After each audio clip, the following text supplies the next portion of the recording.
Citizen BPSC का sir interview देकर बाहर निकले हैं, तो सर से जानेंगे कि सर का एक्सपीरियंस कैसा रहा इंटरव्यू का, क्या क्या क्वेश्चन में सर पूछेंगे। और इसके अलावा आप जो भी 78 फिर 71st बीपीएससी के जो एस्पिरेंट है, आप सबके लिए सर का क्या टिप्स ट्रिक्स स्ट्रेटेजी होने वाला आप सबके लिए, और सर का जर्नी अब तक कैसा रहा और क्या रहा और क्या रिसोर्सेस कर सकते हैं। सर सबसे पहले यहाँ पे आने के लिए कांग्रेचुलेसन, और इस वर्ष हम भी करेंगे आपका फाइनलिस्ट में नाम हो। सर थोड़ा ब्रीफली पहले अपने बारे में हमें बता दीजिए दर्शकों को। मैं बिहार के सारण ज़िले का रहने वाला हूँ जी, और मैंने अपना स्नातक दिल्ली विश्वविद्यालय के श्यामलाल कॉलेज से किया है। उसके बाद से मैं सिविल सर्विसेज की तैयारी में हूँ।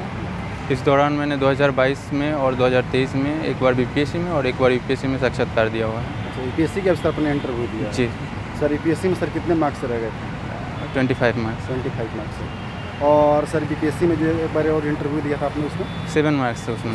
सर कौन सा वो? 66 बैच था सर।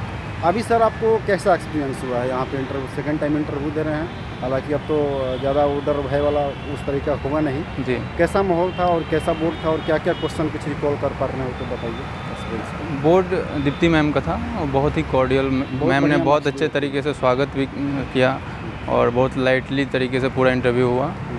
मेरा पूरा इंटरव्यू मेडिटेशन पे रहा, वो मेरी हॉबी है। मेडिटेशन करते हैं? हाँ जी। उसी के जो भी क्वेश्चन थे अलग अलग डायमेंशन से पूछे गए थे और थोड़े बहुत चीन इशू पे क्वेश्चन पूछे गए थे, वो भी मेडिटेशन से ही लिंक करके पूछा गया। यही क्वेश्चन रहते हैं। अच्छा, मतलब चाइना वगैरह कुछ उस तरह का मेडिटेशन? हाँ, फिर वहाँ से वो नेहरू पे गए और नेहरू जी ने ऐसा क्या गलती किया था जिसके कारण मतलब लद्दाख को छोड़ना पड़ा था, और उन्होंने बाद में एक्सेप्ट किया कि लद्दाख चीन का पार्ट है, तो आपका क्या व्यू है, यही सब पूछे थे। सर इंटरव्यू का सर मीडियम तो हिंदी रहा होगा और मेन सर इंग्लिश रहा? नहीं, दोनों हिंदी रहा। अच्छा, हिंदी मीडियम से ही आपने? सर डिस्ट्रिक्ट के स्टूडेंट हैं क्या आप? नहीं, डिस्ट्रिक्ट तो नहीं है ना? नहीं, क्योंकि हिंदी मीडियम वाले अक्सर डिस्ट्रिक्ट में ही क्लास लेते हैं। नहीं, मैंने self study. Sir almost sir कितने साल से ऑलमोस्ट आप प्रिपरेशन कर रहे हैं सिविल सर्विस? 5 ईयर्स हो गए। 5 ईयर्स से तैयारी कर रहे हैं। सर जब आपने सेलेक्ट सोचा ये कि हमें प्रिपरेशन करनी है यूपीएससी की बीपीएससी की, तो सर उस समय जो कंटेंट होते हैं, जो मटेरियल्स होते हैं, तो वो प्राइमरी सर रिसोर्सेस आप क्या थे? मतलब कौन सा रिसोर्सेस आपने ज़्यादा सर उस पर रिलाई किया, उसको अपने पढ़ना स्टार्ट? शुरू में तो एनसीईआरटी का ही सब स्टार्ट करते हैं, तो मैंने भी एनसीईआरटी से शुरू किया था। बट उस टाइम में हिंदी के कंटेंट बेहतर नहीं थे, लेकिन अभी के टाइम में हिंदी के कंटेंट काफ़ी अच्छे आ रहे हैं, तो मैंने अलग अलग कोचिंग्स के नोट्स जो हैं उसका यूज़ किया है इसमें। मेनली मैंने यूपीएससी का तैयारी किया था और इसके लिए कोई ख़ास तैयारी मैंने किया नहीं था। स्टैटिक्स और थोड़े बहुत बिहार स्पेशल को मैंने देखा था, उसी से मेरी तैयारी हुई। सर आपने सर बताया कि आपने यूपीएससी का तैयारी किया था, लेकिन सर यहाँ जो बिहार स्पेशल वाला जो फर्स्ट सेक्शन होता है, इसमें बीपीएससी वाले जो प्योर एस्पिरेंट हैं उनको ज़्यादा एज मिलता है कहीं ना कहीं, तो सर उसको सर आपने कैसे मानेंगे कि सर आप दिल्ली में रहते होंगे, दिल्ली में रहते होंगे सर, तो यूपीएससी की तैयारी करते बीपीएससी वाला सर जो यहाँ का बीपीएससी का स्पेशल जो है बिहार स्पेशल, इस पर सर कैसे आपने काम किया था? एक तो बिहार का जो इतिहास है प्राचीन काल का या आधुनिक काल का, वो मोस्टली दोनों में कॉमन है, या इंडियन लेवल पर देखें या बिहार के लेवल पे, तो उसमें मुझे ज़्यादा इशू हुआ नहीं। और ज्योग्राफी के एंगल कुछ थे और कुछ इंडस्ट्री वगैरह से रिलेटेड, उसके लिए मैंने अलग अलग कोचिंग से जो रिसोर्स मिलते हैं उसका मैंने हेल्प किया था। सर आपके पीयर ग्रुप में इंग्लिश मीडियम वाले भी स्टूडेंट होंगे? जी बिल्कुल। मैं आपसे एक सवाल पूछूं कि जो इंग्लिश मीडियम वाले हैं और हिंदी मीडियम वाले हैं, दोनों में किस लेवल का सर डिफ्रेंशिएशन आप देखते हैं? क्या डिफरेंस होता है? वो किस लेवल से वो प्रिपरेशन करते हैं? हिंदी मीडियम वाले में सर क्या कमी होता है कि रिजल्ट भी उनका कम होता है, इसको कैसे देखते हैं? हिंदी मीडियम का मेन जो दिक्कत था वो कंटेंट का था, और इसके अलावा स्कूलिंग में जो दिक्कत होता है वहाँ पे जो पढ़ाने का तरीका है, और इंग्लिश के ज़्यादातर बच्चे IITian या मेडिकल फील्ड के होते हैं, उनके जो नोट्स बनाने के शैली है कंप्यूटर के थ्रू बनाते हैं या इंटरनेट के थ्रू ज़्यादा पढ़ाई करते हैं, उनको आसानी से और कम समय में वो चीज़ मैनेज करना पॉसिबल हो पाता है।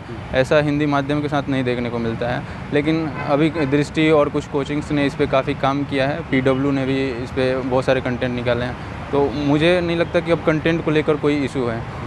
दूसरा, हम लोगों को हिंदी माध्यम वालों को सीखने की ज़रूरत है कि किस तरह से प्रेजेंटेशन, क्योंकि अब क्वेश्चन बहुत कम मार्क्स पूछे जा रहे हैं, तो शॉर्ट्स में हम लोग कितना मैक्सिमम प्रेजेंटेशन कर सकते हैं, ये शैली अगर सीख जाएंगे तो हर जगह मार्क्स आएगा, वो हिंदी हो चाहे इंग्लिश। शैली कैसे डेवलप हो पाएगा, उसके लिए सर कैसे काम करना पड़ेगा? टॉपर्स के जो कॉपीज़ हैं उनको देखिए। अभी जो भी बीपीएससी के हो रहे हैं उसमें कॉपी अनएवैल्यूएटेड भी आ रहा है, इवैल्यूएशन के बाद भी अभी आएंगे। उससे आप देख सकते हैं कि अच्छे मार्क्स किस में आए हैं। और ये जो 7 मार्कर जो क्वेश्चन है उसको आपको एक डेढ़ पेज में लिखना होता है, उसमें आप ज़्यादा समय दे नहीं सकते हैं। तो उसको कैसे किस ढंग से आप डाटा का यूज करके प्रेजेंट कर सकते हैं, डायग्राम बना सकते हैं, वो सब चीज़ें सीखने की ज़रूरत है। सर अभी तो सर आप इंटरव्यू दे दिए हैं और इस बार सर्विस भी करेंगे, आपको फाइनलिस्ट में नाम दिए जी। सर। इनिशियल स्टेज पे आपको मतलब क्या क्या आपको प्रॉब्लम सर फेस करना पड़ा था ऐसे एज ए एस्पिरेंट? कहाँ पे समस्या आपको ज़्यादा आ रही थी पूरे जर्नी के दौरान, अगर मैं पूछूँ आपसे? मुझे शुरू में तो मेरी फैमिली इश्यूज़ थे, लेकिन लेटर ऑन वो चीज़ें सॉल्व हो गई। बट कंटेंट को लेकर मुझे काफ़ी परेशान होना पड़ा। मुझे मोस्टली इंग्लिश के जो कंटेंट है उसको ट्रांसलेट करके और फिर पढ़ाई करना पड़ा है। गूगल ट्रांसलेट करते थे? नहीं, अपने से मैं थोड़ा सा इंग्लिश ठीक हो गया था धीरे धीरे तैयारी के दौरान, तो उसका मैंने यूज किया। और यूपीएससी के कंटेंट डेवलप करने में भी मैंने, ये एक प्रॉब्लम होता है कि टाइम बहुत लगता है हम लोगों को। हिंदी माध्यम वालों को जब ट्रांसलेट करके आप लिखोगे, वापस से नोट्स बनाओगे तो उसमें टाइम बहुत लगता है। तो वहीं पे मुझे बहुत चैलेंज हुआ था बस। आप सर अभी स्मार्ट स्टडी करते हैं या फिर ट्रेडिशनल वे में जो हिंदी मीडियम वाला स्टूडेंट है उसी तरीके का अभी भी स्टूडेंट?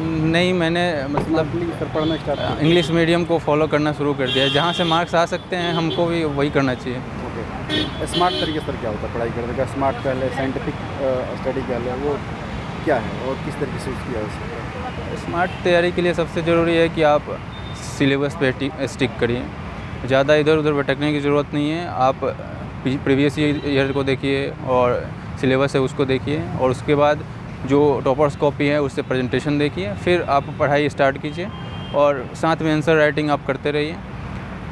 जब एग्ज़ाम का टाइम आएगा उस टाइम का आंसर राइटिंग और पहले के टाइम में जब आपको प्रोग्रेस दिखेगा तो आपको लगेगा कि आपकी तैयारी अच्छी हो रही है।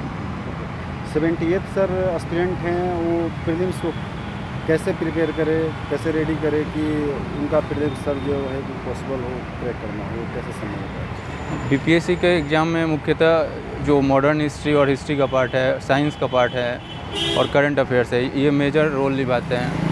तो करंट की प्रकृति धीरे धीरे बदल रही है, तो हम लोगों को देखना है कि ऐसे कौन से मैगजीन है जिसमें डिटेल्स तौर पे करंट अफेयर्स आ रहे हैं। कौन सा मैगजीन सर आपने? मैंने बहुत डाइवर्सिफाई यूज किया था, तो मैं इसमें रिकमेंडेशन नहीं दे सकता। नहीं है उसमें? जी बहुत सारे सोर्सेस। जी। हाँ सर, कंटिन्यू कीजिए। तो एक ये कर सकते हो, बाकी अपने जो बेसिक सब्जेक्ट हैं उस पर कमांड करने की ज़रूरत है। वहाँ पे मार्क्स जो इजी क्वेश्चन आते हैं वो कटने नहीं चाहिए। वहाँ चला गया तो फिर आप मेकअप नहीं कर सकते हो, क्योंकि कुछ क्वेश्चन हार्ड आने वाले हैं, सबको पता है। तो आप इजी क्वेश्चन गलत ना करो तो फिर सिलेक्शन हो जाएगा। और सर हार्ड क्वेश्चन के लिए क्या करें?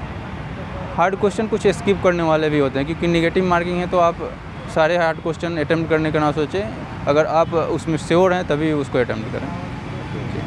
सर आपको मतलब क्या लगता है कि जो हिंदी मीडियम वाला स्टूडेंट हैं, क्या उनके अंदर मतलब लापरवाही शब्द में यूज करूँ तो थोड़ा सा सही नहीं होगा, प्रोक्रेस्टिनेशन की भावना उनके अंदर होती है क्या, कि वो थोड़ा सा टाल मटोल या फिर उस तरीके से सीरियस स्टूडेंट नहीं होते हैं? एक सिलेक्शन नहीं होता है तो एक डिमोटिवेशन हिंदी माध्यम में रहता है, लेकिन हमें क्या है कि एक तो एक्स्ट्रा चैलेंज लेकर चलना होगा कि हमें इंग्लिश मीडियम से कम्पीट करना है। तो मेहनत करने में मैं नहीं मानता कि हिंदी माध्यम के लोग कम हैं। ज़रूरत यह है कि एक ऐसा माहौल बनाए जिसमें आप इंग्लिश मीडियम को कम्पीट कर सकते हैं। आप अच्छे नोट्स बनाएं, रेगुलर टेस्ट सीरीज़ दें। वो लोग डेडिकेटेड समय लेके आते हैं, 1 साल 1.5 साल, और उसमें काफ़ी मेहनत करते हैं। हम लोग एक लंबा समय लेके चलते हैं, 4-5 साल में हो जाए। हमारी जो हिंदी माध्यम की जनरली देखते हैं कि स्कूलिंग भी बेहतर नहीं होती है, उस सब का भी प्रभाव होता है। तो हम लोगों को जो भी मेहनत करना है आप उस ड्यूरेशन में करिए जब एग्ज़ाम है। आप पहले और बाद में मेहनत करके कोई लाभ नहीं लेने वाले हैं। Okay sir, thank you so much. इस वर्ष 20 करना सर के फाइनलिस्ट में आपका नाम हो। थैंक यू सर, एक बार और हम इंटरव्यू करते हैं। दोस्तों थैंक यू। जी वीडियो और स्ट्रेटेजी 70 बीपीएससी में 69 बीपीएससी पीटी में कुछ क्वेश्चन स्टेटमेंट बेस्ड भी पूछे गए थे, उस क्वेश्चन को कैसे टैकल करेंगे? स्टेटमेंट बेस्ड क्वेश्चन से डरने की ज़रूरत नहीं है। जब आप डिटेल में करंट अफेयर्स पढ़ेंगे या कोई भी बुक पढ़ेंगे तो उससे आपको आइडिया लग जाएगा कि किससे रिलेटेड चीज़ें हैं, तो वो आप हैंडल कर ले जाएंगे। अच्छा, कुछ ऑप्शन देख के भी इलिमिनेट करनी थोड़ी आसान हो जाती है क्या? निगेटिव मार्किंग वाले में एलिमिनेशन बहुत ज़रूरी है। आप जब आपको पता है कि दो ऑप्शन जो हैं वो आपको आ रहे हैं, तो आप उसको एलिमिनेट करके देखिए कि अगर तीसरे से बन सकता है। जनरली होता है कि आप 2 निकाल ले जाओगे तो बन जाता है वो क्वेश्चन, तो एलिमिनेशन आना ही चाहिए। ठीक है, thank you, best of luck for. Thank you.